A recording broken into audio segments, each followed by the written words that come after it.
Kita akan bahas bersama pengamat politik Mas Ujang Komarudin. Mas Ujang, selamat sore. Ya, Mas Ujang, ini kan berarti semakin jelas ya dengan adanya permintaan dari Mahfud MD untuk bertemu langsung dengan Presiden Joko Widodo. Sebagian pihak tapi menilai bahwa langkah jika Mahfud MD nanti betul-betul mundur dari Menko Polhukam ini dinilai terlambat. Anda sependapat atau punya pandangan lain, Mas Ujang?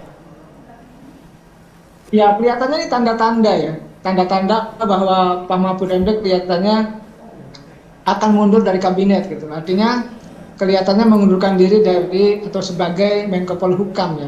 Dan itu kan sesuai dengan apa yang telah dinyatakan sebelumnya bahwa sesuai dengan kesepakatan dengan Pak Ganjar katanya akan mundur. Ya kelihatannya kalau sudah mundur kelihatannya akan mengkritik pemerintah ya, akan mengkritik Pak Jokowi. Karena kalau belum mundur kan nggak mungkin. Ya kalau nggak mundur itu kan jeruk makan jeruk. Masa menterinya sendiri mengkritik pemerintahannya sendiri, mengkritik juragannya sendiri, yaitu Pak Presiden. Jadi saya melihat ya mundurnya Pak Mahfud MD sesuatu yang bagus, sesuatu yang baik saja ketika mengikuti kontestasi Pilpres, ya mundur karena posisinya memang mengkritisi pemerintah. Dan dalam konteks itu saya melihat ya sebenarnya terlambat mundurnya. Mestinya kalau bahas saya ya, kalau ibarat puasa gitu ya, puasa itu kan dari mulai fajar sampai terbenamnya matahari gitu ya, dari mulai subuh katakanlah menjelang subuh hingga maghrib. Ini Pak Mahfud MD ini kan sudah menggunakan 3/4 lah kekuasaannya gitu ya, ketika menjadi Menko Polhukam, menjadi sebagai cawapres. Artinya tinggal sedikit lagi menuntaskan dia sebagai Menko Polhukam tapi mundur di tengah jalan.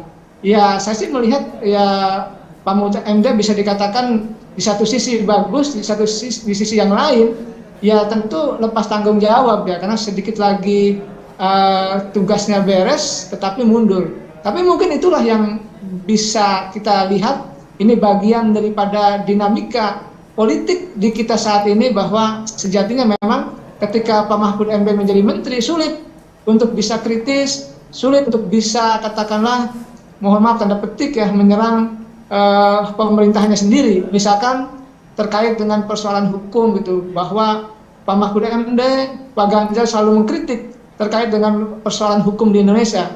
Tetapi kita tahu bahwa Pak Mahfud MD sebagai Menko Polhukam itu kan ketika mengkritik menyerang dirinya sendiri, maka ya mundur itu menjadi sebuah keniscayaan. Ketika ingin mengkritik pemerintah ya harus mundur, posisinya harus mengambil jarak dari kekuasaan atau dari pemerintahan. Tetapi yang saya katakan tadi bahwa Pak Mahfud MD yang mundurnya sebenarnya terlambat.